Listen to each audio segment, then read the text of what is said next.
maamulka degmada Sheekh iyo sidoo kale guddoonka waxbarashada ee heer gobol iyo heer degmo ayaa munaasabadii hore ee saaka waxa ay si wada jira tuulada kala sharka oo kamid ah tuulooyinka hoos yimaada degmada Sheekh oo ka tirsan xarunta gobolka Saaxil waxa ay si wada jira uga dhagax dhigeen dugsi cusub oo lagu kordhiyay dugsigii hore ugu yaalay dadka ku dhaqan tuulada kala sharka ayaa iyagu baahi weyn u qabay ugu horreynna waxa halkaasi ka hadlay gudoomiyaha tuulada kala sharka Maxamed Cali Maxamuud iyo sidoo kale maamulaha dugsiga waxaana hadaladoodii kamid ahaa ugu mahadnaqaynaa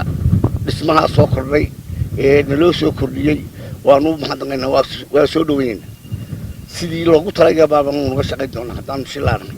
ka horeba waa naga ribeedin karno ribeedka waan sameeynay yaa ka wixii dabana waan la shaqayn doonaa halkan waxa maanta noo dhagax dhigay laba galaas iyadoo markii horeba aan laba galaas hore lahayn ardayduna ay si saaraayeen oo magaraysa adolidis ku ahaayeen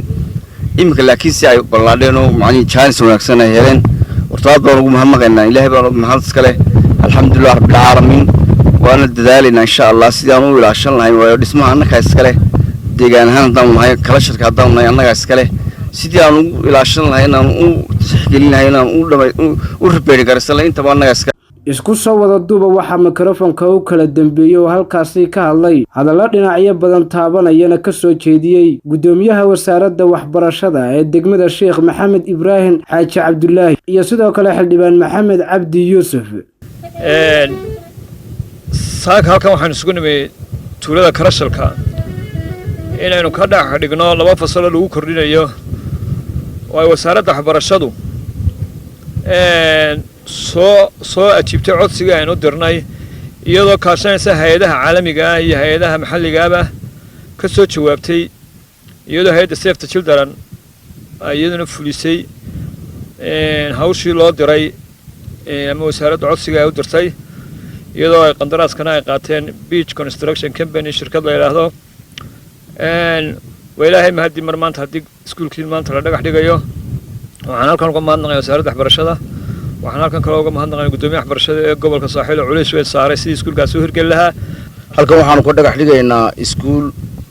maayirka degmada Sheekh Ismaaciil Xuseen Cali Xabeeb xogayaha fulinta dawladda hoose ee degmada Sheekh Cali Xaaji Axmed iyo qaar ka mid ah oday dhaqameedka tuulada kala sharka waxaana hadaladoodii kamid ahaa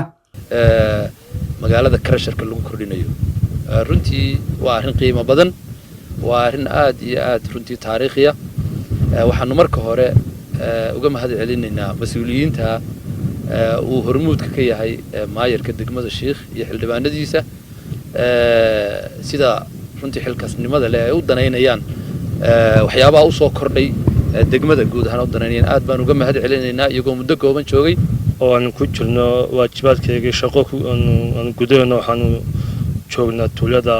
kala sharka oo aan ka dhigayno insha Allah hadii Ilaahay qadaro iskuul laba fasala oo ay baahi weyn u qabtay tuulada kala sharku runtii wasaaradda waxbarashadu waxay ka soo jawaabtay baahidii codsigii ay bulshada kala shar u gudbinayeen ay ka soo ajiibtay oo ay ka soo jawaabtay runtiina waxaan aad iyo aad ugu mahadnaqaynaa wasaaradda waxbarashada oo door firfircoon oo lama ilaawana ka qaadatay hay'adda Save the Children oo fulinaysa mashruucan Cabdi Kariim Ciise Cabdullaahi Istaji